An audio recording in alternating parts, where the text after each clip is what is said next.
It is time to take some photos. So, I think we're going with Jeff. Yeah? Everybody welcome Jeff to the set. Thank you for filling in. Appreciate it. All right, stand up here real quick with me. I just want to talk about a few things.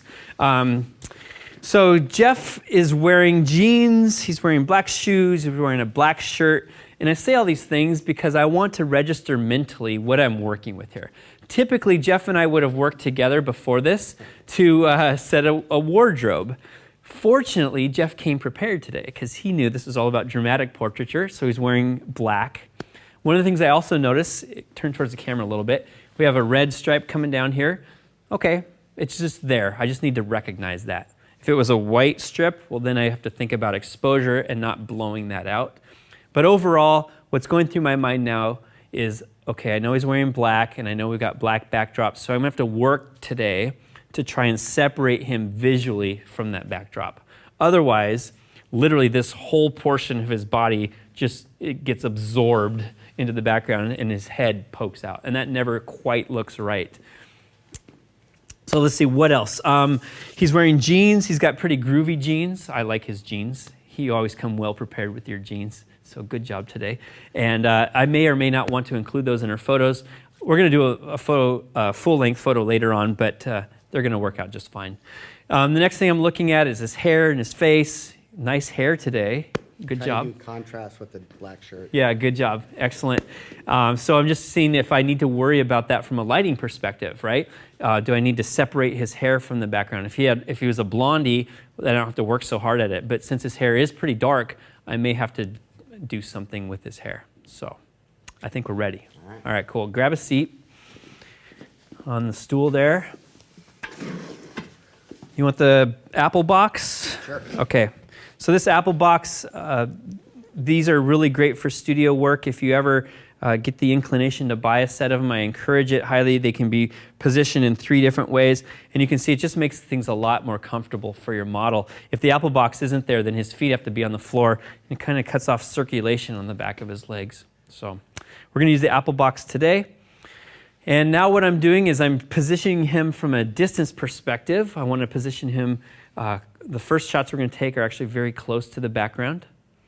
And then we're going to move him a little bit farther away and then really far away, just so you all can see what it looks like, how we can kind of manage the light. Let's see, to do this first one, I think what I'll do is I'll use an umbrella because that's kind of the most ubiquitous lighting modifier we have out there. And I'll use my big honking umbrella, my favorite one.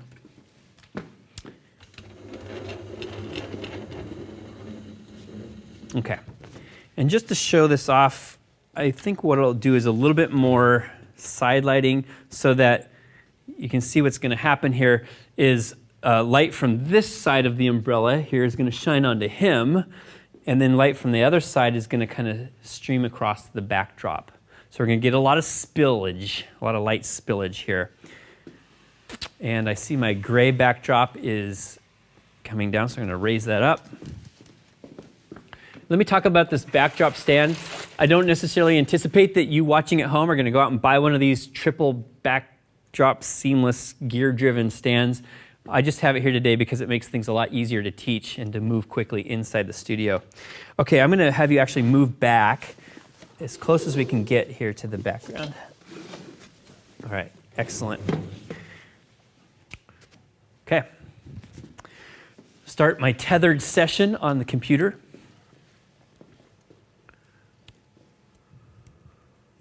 Go into Lightroom, and I go to File, Tethered Capture. I'll turn my camera. Start Tethered Capture. And we're going to change the name here to Dramatic Images. And all of this is going good. We're at Creative Live, and we're in Seattle, and it's called Dramatic, and I hit OK. There we go. It looks like my camera is connected. You can see on this little bar here, this toolbar, it's telling you what my shutter speed, what my f-stop is, and what my ISO is set at. So I'm currently at a 1 1/250th of a second. So I said earlier, let's go to 200ths. So I'll do that. I'll go to 200th. Oops, wrong dial. There we go, 200th of a second. And then we're going to start at about F5.6. There's F7.1.6.3. There's F5.6. Great.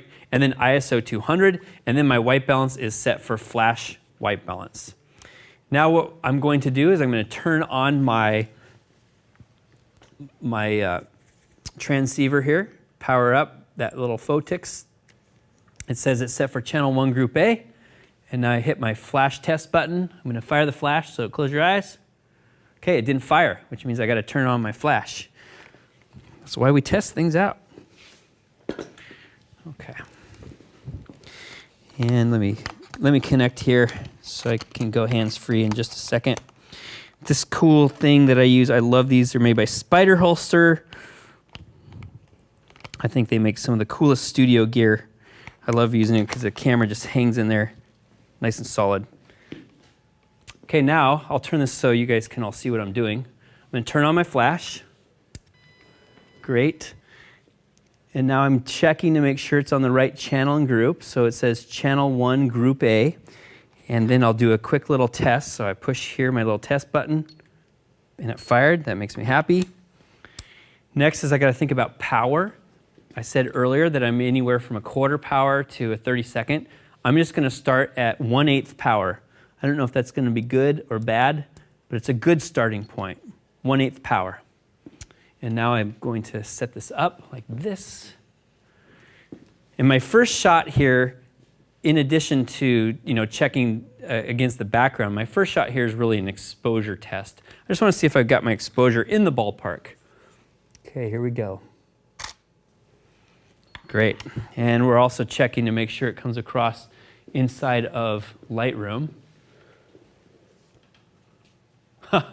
Class is over. See you later. Have a nice day. That's great. It actually turned out really well.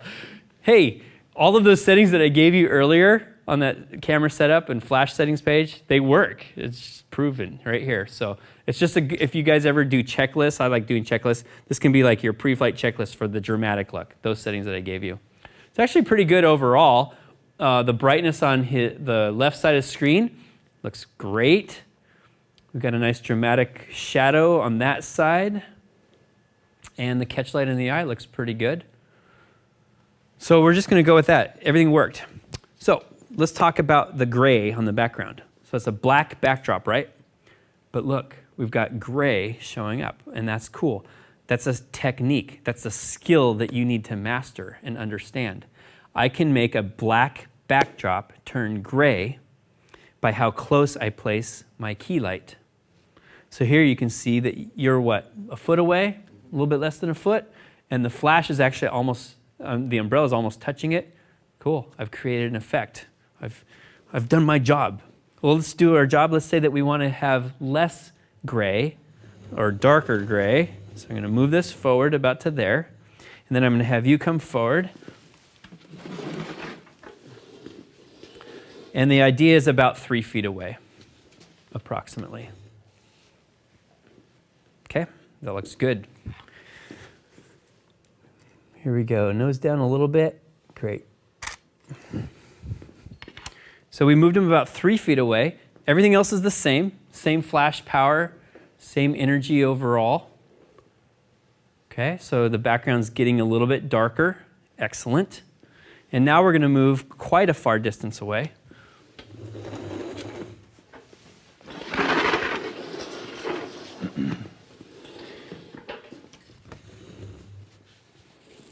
Okay, that looks good. Notice I'm keeping the flash about the same distance from him all the time. If I change this up, then I have to change my metered value, I have to change my aperture, my ISO, something like that, or my flash power. So I just try to keep that distance about the same overall. Okay. And now the idea is we hope that background goes almost pure black.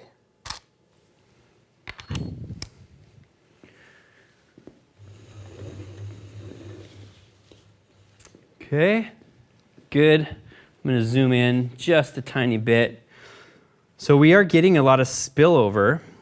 Go to E, and let's crop that just a tiny bit here, just to get rid of the distracting elements on the sides, just so you can see the photo alone.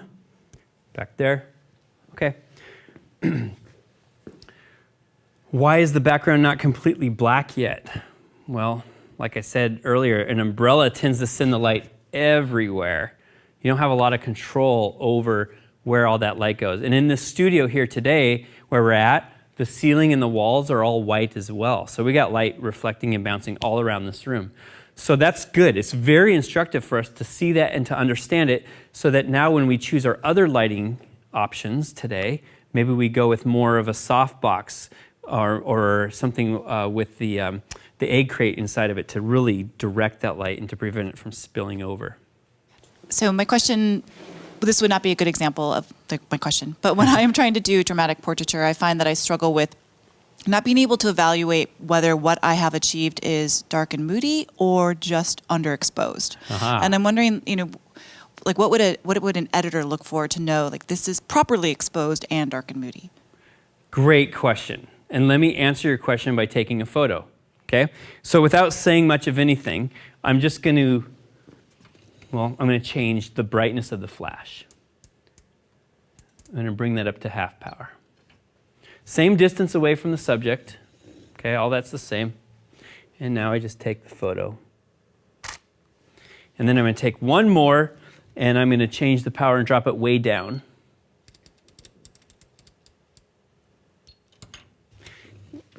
It's an excellent question, by the way. Okay, here we go. Super.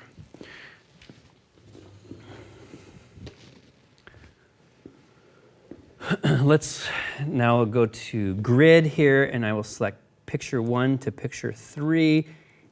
And actually, come on, brain. Grid, question 1. What's the one setting in Lightroom that lets you show multiple photos side by side? Having a hard time remembering. Oh, there it is. Sorry, cut you off, but I got it. So let's look at those 3 images. Photo on the left is properly exposed. Would you agree? Ish? Just say yes. Oh, yeah. Okay, good. And the photo on the right, I would say, is overexposed. And the photo in the bottom is underexposed. Okay, now I use those terms not to indicate the quality of the image or the correctness of the image. Rather, I use those terms just to say that's fact. The photo on the left is a middle exposure. The photo on the right is it's overexposed, it's over middle. And the photo on the bottom is under middle. Which one is correct, though? Well, that's up to you to decide, okay? So I understand your question, and I know I'm kind of beating around the bush a little bit here, but maybe what you want is everything overall to be dark and moody, like some fantasy movie. I'm imagining orcs running through, the landscape with battle axes, and maybe you want that look. In that case, that's a pretty good look because you've achieved your goal. What's that going to look like when you print it? Well, it's going to be really dark.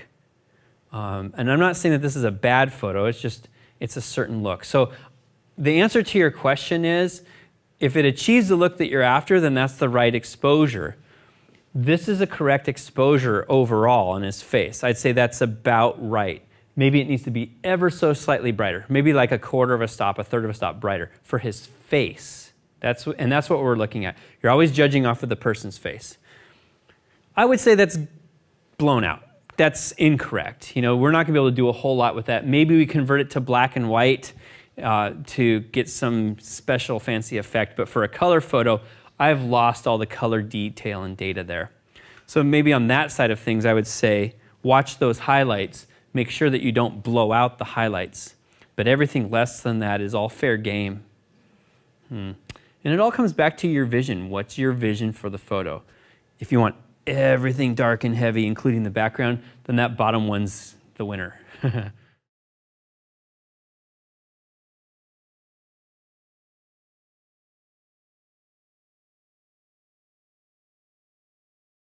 What I'm going to do here, I'm looking at my notes and making sure that our first lighting style is set up. Yeah, so we're going to do a softbox and do what's called butterfly lighting. And the traditional term for the traditional look for butterfly is the shadow typically falls beneath the nose. Okay, we're just going to use one light for this, one softbox. And as I take that image, I'm going to work hard to get that shadow to fall beneath his nose but above his lip. This works for men and for women. And typically that light needs to be up high, shining down on the subject. So we'll pull this flash off of my big old umbrella. Move this over here. Now I got to be careful. What would happen if I left this over here sitting like this? I'm going to get a lot of reflection from it, right? I don't want that to happen. So I'm going to just turn it. Try not to knock anything over. There we go. Always paying attention to the surrounding areas and make sure we're not getting any other brightness contamination or color contamination. Okay. Simple lighting setup. This is a ProPhoto softbox. You can also, this is very expensive. I bought all the stuff on my own. And why? Because I love ProPhoto gear. It's good gear. It's very solid. It lasts forever. High quality stuff. You can also buy other brands. There's a lot of other manufacturers out there. I think this was, I'm going to say $250, somewhere around that range, maybe $300. And then there's lots of other softboxes I've seen recently that you can buy for $100-ish to $150-ish. Cool. So I've got this all set up here now. I'm going to shoot pretty much on axis with my light stand. And I've got my power set to 1/64 because that was your question. So I need to raise that power up. I'm going to go back up to 1/8. There we go. So I'll start at 1/8 as my starting point. Now he is pretty close to the backdrop. Think through what's going to happen. You all know we're going to get a little bit of spillage onto that background. And that's okay for the starting point. All right, you ready? Yep. All right, here we go. 1, 2, 3. Let's see how that works inside of Lightroom.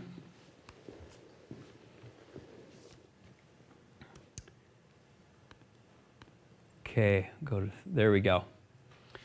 So see that shadow underneath his nose? Actually, it's not too pronounced. For this next photo, I think what I'm going to have you do is I'm going to have you turn your nose right towards the camera so that it's straight on. Cool. And we'll just take that one more time. I'm going to go a little bit higher. And then I'm going to angle the softbox down because I'm trying to get that butterfly look. There we go. Okay. All right, bring your nose down a tiny bit. Oh. Gravity. Might be time to upgrade my umbrella, my brackets here. I've been using these for a long time. Getting a little bit loosey-goosey. Okay, there we go. Great. And let's take one more with your nose down, even a little bit more. Perfect. Nice. I like the serious look. Okay, so using a little bit more specular lighting modifier, maybe like a beauty dish or a smaller umbrella, we would get more definition under here. We get that, what I would call the butterfly look. But the whole goal is that the shadow kind of falls down beneath the nose. So we look at the catch lights in the eye. It's a nice square catch lights, one of the things that I like. And then we have some good sense of depth here with the background being gray. So what do we do if we want to make that background black? What's the solution? Farther away. Everyone in the audience is doing this. So let's do that.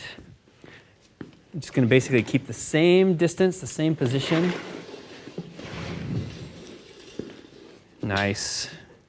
And we're about, I'm just going to estimate here, a little bit less than 6 feet away. So this is about 5 feet away. And ideally, I'd be even farther away. Okay, here we go. Great. One more. Notice I had to wait till that beep goes. I don't know if you can hear it at home, but here in the studio we can hear it. It's important when you're shooting with your flashes that you wait for that beep to return. That means that the capacitor in the flash is fully charged and we can take the next shot. Good, that looks a little bit better. I like that compared to, we'll compare that one. C.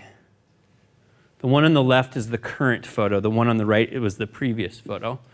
I like that little bit darker feel to it. And again, remember, he is wearing that black shirt. So I still want a little separation, and we've got that. The one on the right gives us a little bit more sense of place and a sense of depth. So that's not a bad photo, not a bad starting photo for our first dramatic image of the day. When we go into Lightroom or Photoshop later on, I'm going to show you how we can even kind of intensify the look and make the shadows a little bit stronger, the background maybe a little bit darker, his shirt a little bit brighter, just to kind of get a little more separation there.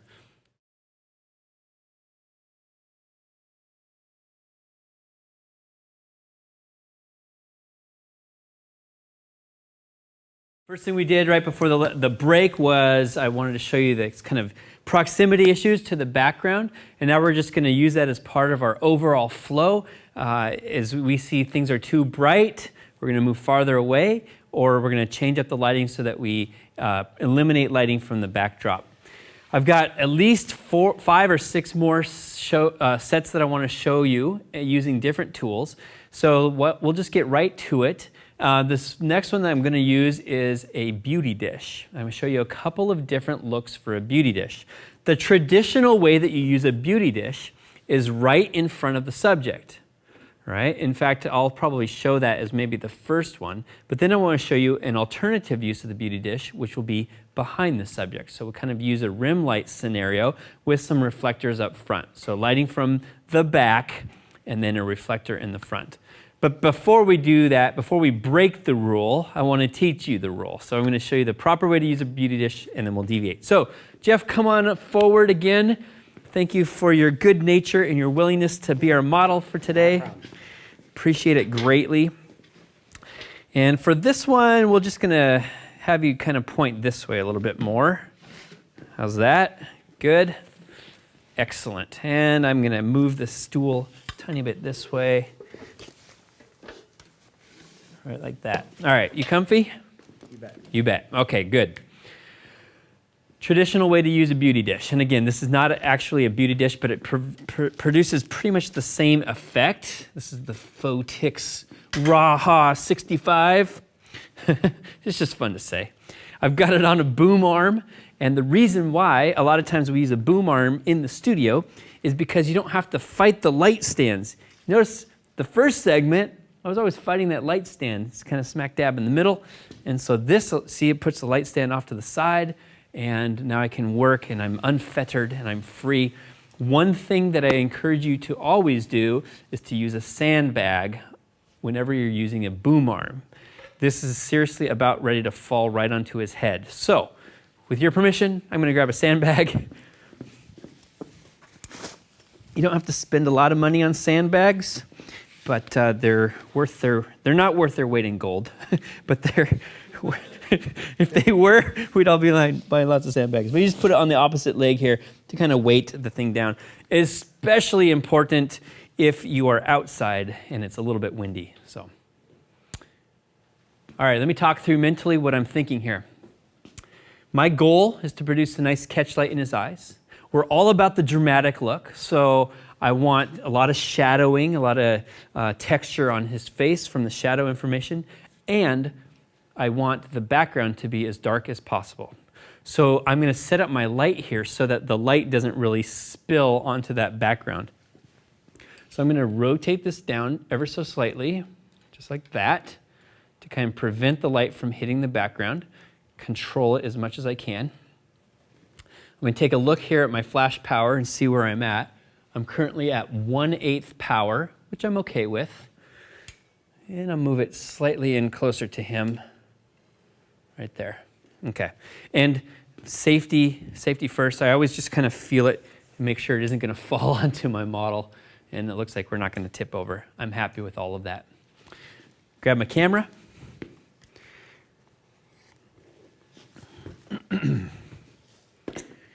And I think we're still tethered. Yep, all the tethering looks like it's working. And I can already see I'm off a little bit on my beauty dish, but that's okay. I'll make a mistake first and then fix it in a second. Here we go. F5.6, a 200th of a second, ISO 200. And one quick test of the light. Everything's working. Okay, here we go. Look right into the camera. Bring your chin down a little bit and actually let's bring the shoulder towards me. Just rotate it around. There we go. Yeah, nice. Cool. And this is my exposure check. So I got to quickly go into Lightroom. Remember earlier today I was talking about how we can use Lightroom to judge the brightness of that background. A lot of times your computer screens lie to you.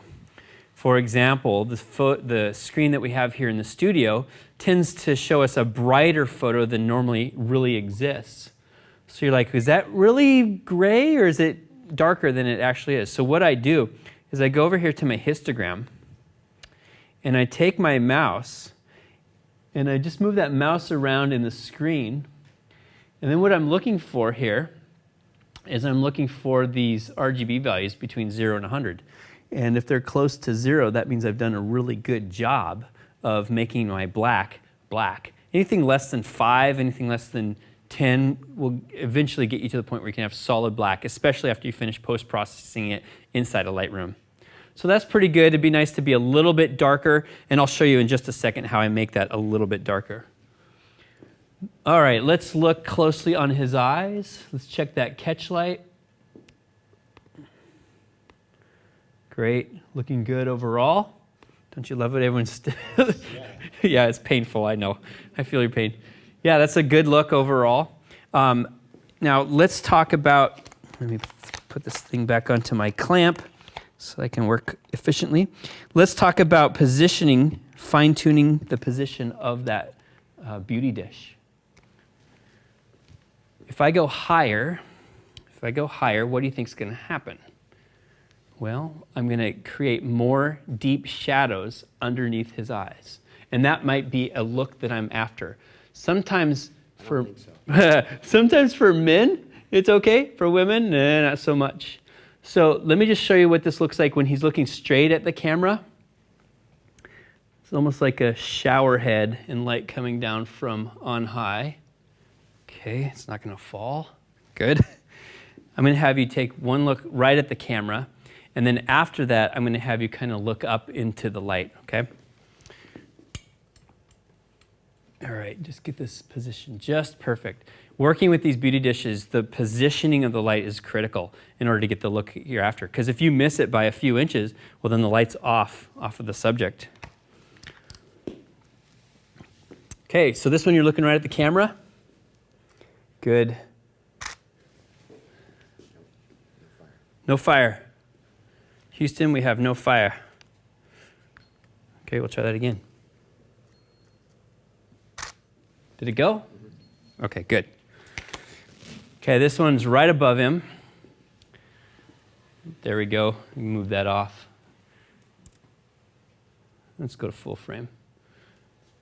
Okay, so now you can see we got these dark shadows underneath his eyes. So that's not necessarily a great look. Sometimes we want that look, though. You know, sometimes we really want a sinister look. Imagine someone in a hoodie and their face is mostly shadowed with deep, dark shadows underneath their eyes, their eye sockets. You can see how we're starting to get to that feel overall. For him, specifically in this scenario, it's probably not the greatest look overall. But let's say I still like the higher light position. I can work with that a little bit by having him look up. So just move your nose up a little bit more. I'm going to stand, get my apple box. Multiple apple boxes.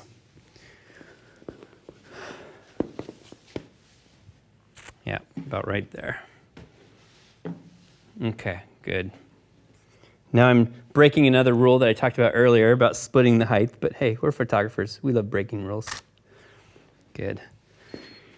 Why would I do this? Well, by biasing the light more downwards, I'm preventing light from hitting the background. And I can work with that by having him kind of look up into the photo while still getting these catch lights and not getting these deep sockets under the eyes.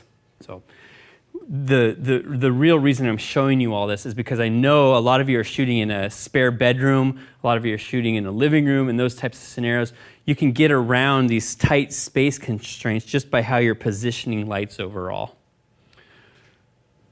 I'm going to bring this back down, and I'm going to bring a reflector in, again showing kind of the proper use of a beauty dish. You're very trusting of me moving this up and down. Thank you. There we go. And I'm going to rotate this about there. Does that feel about centered on you? Yeah, pretty good. Enough, but pretty close. Okay, yeah. Needs to come forward about like that. Okay, great. And now I'm going to use a white reflector. At one of the breaks, we were talking with some of the students in the live audience here, and we were talking about kind of the difference between the silver reflector and the white reflector. If I use a white reflector down low, the reflection is going to look pretty normal. Whereas if I use a silver reflector down low, it's going to look a little bit more, I don't know what the right word is, Alfred Hitchcocky, with the light coming from the bottom. And that's an okay look if you want it, but I'm not after that today. Okay, so I just don't want to whack him in the face when I lower this down. There we go. Okay, I'm just going to move this in close to you. About there. Great. Go ahead and lean forward a little bit. Right there. Cool. And I'm realizing here I want it to actually probably be a little bit higher and a little bit more angled to him. So raise this up a tiny bit and lower this down. Okay. Yeah, that's cool. Go ahead and bring that hand back right there. Let's see how that looks. Okay. 1, 2, 3. Nice. So now we're going to get a little more shadow, fill in the shadows underneath his face. A little bit less dramatic look overall. We're loading. There we go. So we'll compare those two.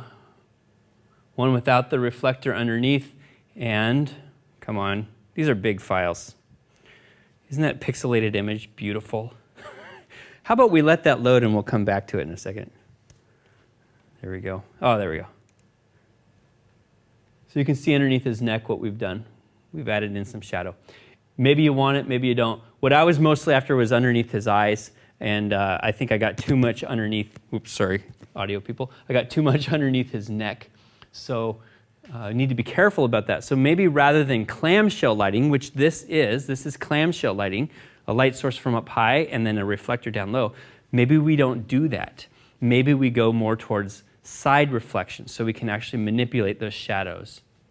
But before I go to more of that side look, I want to show you with the beauty dish in the back and then the reflector up front.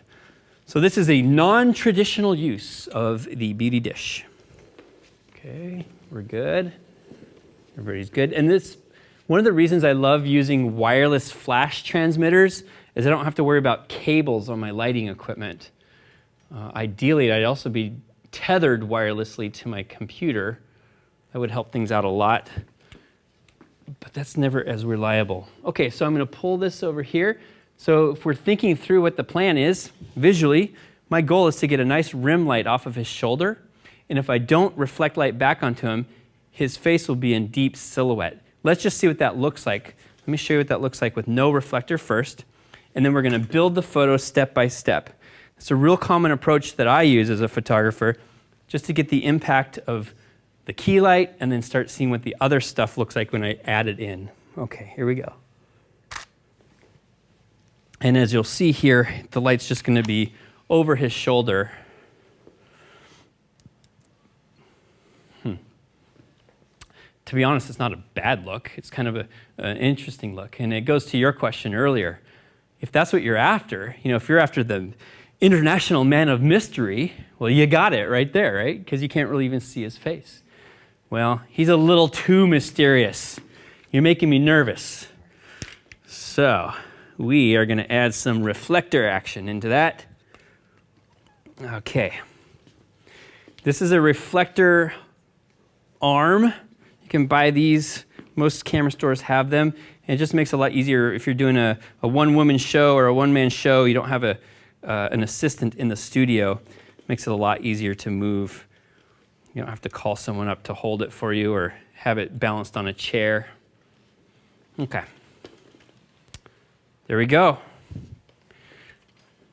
We'll do that right there. So you can see I've got the light from up high, and then I've got the reflector down a little bit lower. We'll see what this looks like. It might be a little bit too much light from below on the reflection, so I might end up going a little higher. We'll see. Here we go. 1, 2, 3. Kind of have the blue steel. It's like your look. The one look. Yeah. Okay, that did not add a whole lot of light back into the scene because I'm using white, right? Using white. So, how can I get more light? Well, let's try the silver.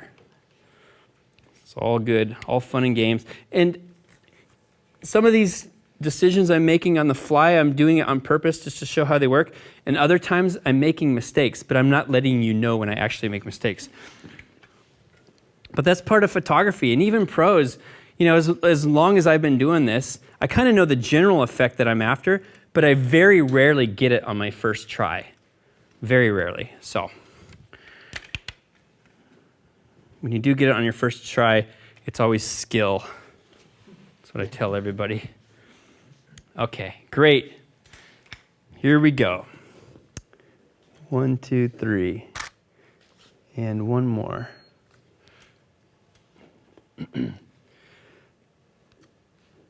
Okay, and I already know what I'm going to do next. So I've got a little more light onto his face, but it's not quite bright enough. So what's one way I can get more light onto his face? I can shine more from the flash itself. What's that going to do? Well, it's going to blow off the top of his head. So this one I'm going to show you what it looks like to add more light onto his face. I have to actually reflect it that way and back again. But to use, well, you can handle it. He's somewhat follically challenged, okay? And so that's just the way it is. And if he had a full head of hair, this would not blow off the top of his head. But we have to worry about the skin there. Okay, here we go. Back up. There. Okay. And I increased the brightness of my flash by 1 stop, so now I'm around 1/4 power. And here we go. Nice job. We're going to get more light on his face, but as you'll see, we've probably lost any semblance of detail in his hair and on the top of his head. Not horrible. Not bad, but I have lost detail on the very top of his head. So this is backlighting, just so you know, and now you've seen it in real world practice. Real quick, let's get some feedback. What do you think? Do you like this look overall? Do you not like the look? Thumbs up, thumbs. I see a lot of no's. No. Okay, great. We do have a nice catch light in his eye, though. That's a bonus. Okay. Well, let's move towards more side lighting.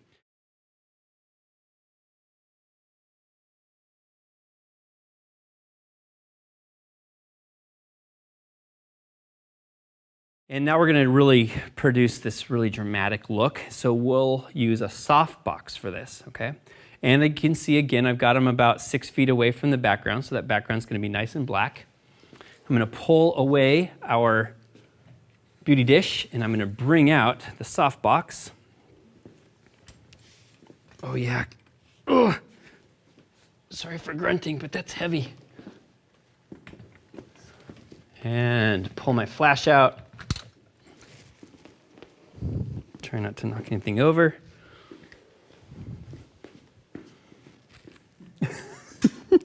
It's a dance. I love the softbox for this. So we're going to do nice side lighting here. And actually, I'm talking through what I'm doing out loud so everyone knows what's up. I'm pulling out that little diffusion panel there so that the light spreads all around on the inside of my softbox. Put it here on my Speedlight speed ring. I'm at a quarter power. I'll just stay at a quarter power, see what that looks like.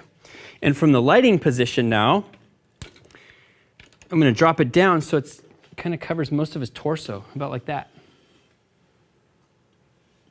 Okay, right there. Let's take that photo. It's a little bit back, a little too far back. Right there. Okay, this will be one of the starkest, the most dramatic shots of the day because we've got no light coming in from that side. All right, 1, 2, 3. And I think I might have overexposed it. I've just got a feeling that I did. Oh yeah, definitely overexposed it. So that was at a quarter power. I'm going to drop that down to probably drop at least a stop. So I'll drop it down to 1/8. Maybe let's go down to a 1/16. 2 stops. So I took 2 stops out. Great. Nice. So this is true side lighting. You can see, actually, there's a little bit of light. No, there isn't. There's no light shining on this side of his face.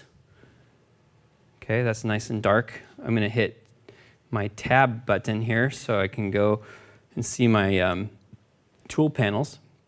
As I move my mouse around the screen, you can see the background is all around 1% brightness. Cool. I've got nice solid black there in the background. How about his face? The dark side of his face. See the brightness levels there are 5 to 7%. So there's a little bit of texture and a little bit of detail, but it is really dark. And then this side of the face, we're in the 50% range. And for a Caucasian, typically somewhere in the 50, 60% range for luminance is about the right answer. So you asked the question earlier about how bright should the face be. For Caucasian folks, about 50 to 60%. For Latino or really tan folks, maybe around 50%. And then for darker skin, maybe around 40, 45%, somewhere in that range. So that's a good, if you're a Lightroom user, those are good marking points. Data points for you. Cool, so that looks nice and dramatic, and it's nice soft light over this side of his body. Now we need to think about, do we want to fill in any of the shadows? And again, it goes back to what's your overall mission and purpose for the photo. Do I want International Man of Mystery? Well, then we've probably accomplished it. Do I want to fill in some shadow information? Yeah, I think I actually do. Just a little more detail. Plus, that side of the face looks a little too dark for my tastes. So, I'm just going to be really subtle with this and bring in the reflector. The white side, in this case. And I'm just going to go oppose. So I'm just going to go straight oppositional. True split light, just like that. All right, cool. And I'm going to mix things up a little bit. I'm going to have you move your foot forward up to here, just so we can get a little more turn on your torso. Yeah. Turn on the torso, whatever that means. All right, here we go. 1, 2, 3. Sweet. So picture number 1 with the reflector. Okay, good. I like that. It's a little bit less stark. If I want it to be even darker, I'm just doing this next step to illustrate a point. The solution, if I want it to be even darker, is to pull it farther away. So that first one was about 8 inches from his face, and now we're going to take this next one, which is about 3 feet away from his face, just so you can see the effect of that. Nice. Good job. Again, pointing out that we're doing all of this with one flash, and we're making all of our minor adjustments with those reflectors, reflector positions. Super. Yeah, I'm liking that. Let's go to full screen so we can look at it. And on my computer monitor, which is somewhat calibrated for actual viewing, the blacks look nice and solid black. Here in this case, in the studio, it looks a little bit bright, but trust me, I think that background is solid black. Love it. Love it. Nice, serious look. And then here's the previous one with the reflector closer to his face. And I kind of like that one too, because we're getting a little bit of catch light on the dark side. So it shows a little bit of life. I don't want you to appear dead. Death is never really that good. So life is good. So that's using a softbox in a side lit scenario. And I just want to show you positioning here. For the sake of this next tutorial, I'm going to pull away this this reflector. And what I want you to do, Jeff, is I want you to just kind of rotate your body around a little bit. So yeah, we're going to rotate into the light. That's good. Yeah, let's bring this over this way just so it's a little more comfy. The purpose of doing this is to show you that with the light in the same position, you can create different looks just by moving the body around. Okay, so here we go. Nice. Now go ahead and go straight towards me. We'll just make kind of bigger moves. Good. Excellent. And then let's turn even more that way. And for the sake of this photo, let's go even farther. Okay. Yeah, right there. Good. And now, because of the way the lights are set up, we're not going to get any real catch light in his eye. So this is going to be the darkest, kind of most mysterious of all. Nice. So light position matters, and subject to light arrangement matters. One of those things I'm always thinking through is the subject doesn't always have to be facing you necessarily. You can get a lot of different looks just by changing things around a little bit with their position to the light equipment. So as the last photo we took, here's the one where it's true split lighting like we did before, and then here's one where his torso is faced more into the light. And we can even get more fancy with the positioning. If you have a bigger backdrop, well, then I can have him just turn his body this way with his face towards me here. We get more lighting. And just by moving around like this with the light staying in the same position, we get a lot of different looks. It's exciting. I'm excited. I don't know about you, but I love it. So flexibility, knowing your tools, and understanding the position of light really helps you create the drama that you're after.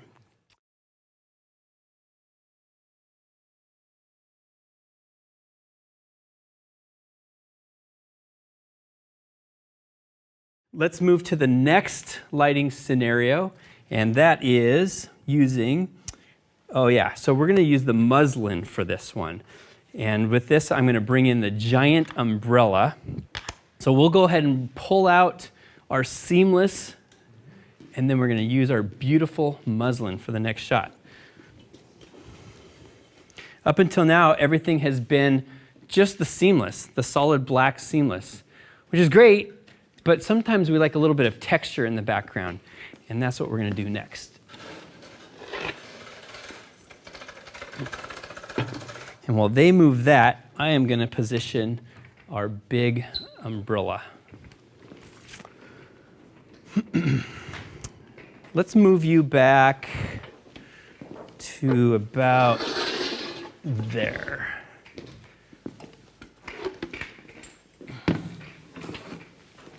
Perfect. Perfect, perfect.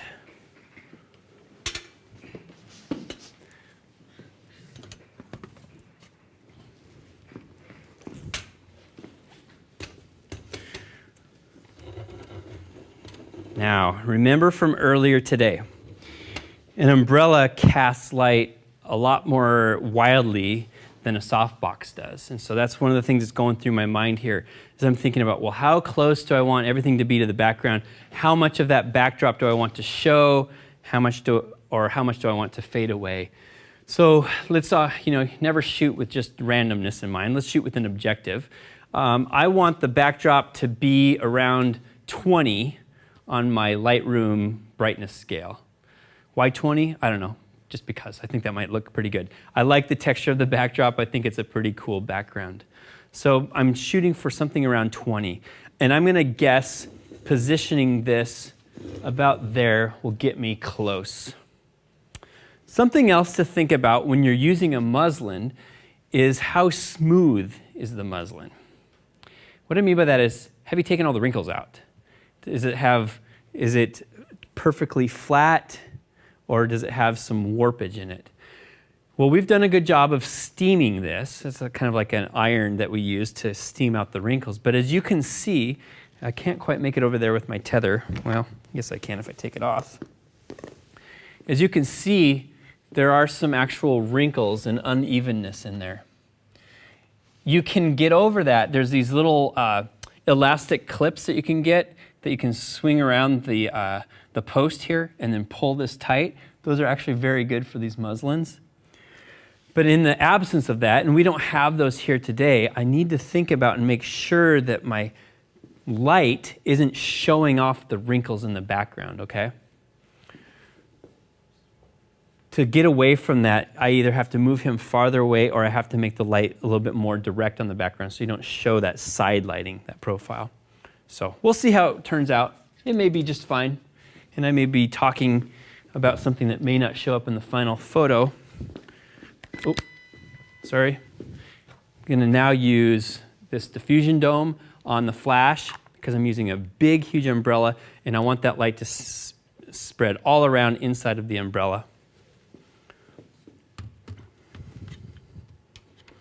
Okay, throw that in there, lock it down, and I'll go back up to, let's go to quarter power. There we go, we're at a quarter power. And again, dramatic shot. So I've got fairly strong side lighting here and no reflection on this side. In this case, since it's such a gigantic light source, the light should wrap around his face a little bit more than a softbox would. Okay, this is good. I'm going to have you bring this hand back a little bit, just like that. Great. I'm looking at your buttons to make sure all that's good. I'm going to pull this a little bit tighter. Yeah, perfect. Okay, let's see what it looks like. Here we go. Going for 20 on the backdrop. And we'll see how those wrinkles come out. Okay, cool. Overall, it's a little bit too bright. And using your question from earlier, let's go into here with my eyedropper, or with my histogram, and you can see his face on his cheek is in the 70 to 80% for the RGBs. That's too bright overall. So regardless of what the background's doing, I know that his face is too bright. So I need to reduce the overall brightness by, a stop, at least a stop. And we'll shoot that again. I'll bring it back down to 1/8 power. And we're just going to take a picture. Super. Good job on the expression. You're very consistent with that. Thank you. Excellent. Yeah, I can already tell this is better. And we bring the mouse up there, and now we're in the 50 to 60% range, and that's all good from an exposure standpoint. Now the question is about that backdrop, and there's my backdrop. Look at that. I'm in the 20. I'm a little bit high. I'm at about 30% overall, and I want it a little bit darker, so the solution is I'm going to move the whole thing away. And now you can see when you're shooting with one flash, you kind of have to go through these machinations, you know? One flash means you just have to be a little bit more creative with your positioning. Shooting with 2 flashes or 3, well, then I can just change the power of the flashes in the background. Okay. That came in a little bit closer, I think. Does that feel about where it was before? Yeah. Okay. All right, bring your chin down a tiny bit. There we go. Nice. This should solve our background problem, which was too bright. Nice. Yeah, there we go. I'm at 16, 17 for that background. I love that texture there. I think that looks pretty good. My aperture was f5.6, which means that I maintain a little bit of depth of field. So now you can see some of that mottling that painted shaping there on the background. If I wanted to get more texture in the background, the solution is to go to F8. The company who made this and the photographer who painted it put a lot of work and effort into that shape and texture. I think I want to show a little bit more of it. So I'm going to give you a little bit of an advanced skill here. I'm going to change my aperture. I'm going to add 2 stops of depth of field. So I'm at f5.6. I'm going to go f11, right? So f5.6 to f8 is 1, and then f8 to f11 is 2. So I'll do that on the camera. Go to f11. So now I'm at f11. Then what I need to do is I need to increase the brightness of my flash by 2 stops as well, right? Okay. So I'm at 1/8 power. So now I'm going to go 1/4 and then 1/2. 1/4 and then 1/2. All right. Should have the same brightness on his face, but now I get more depth of field and I get to show off that backdrop a little bit. Cool. Hopefully it all came together. Great. Already I can see it.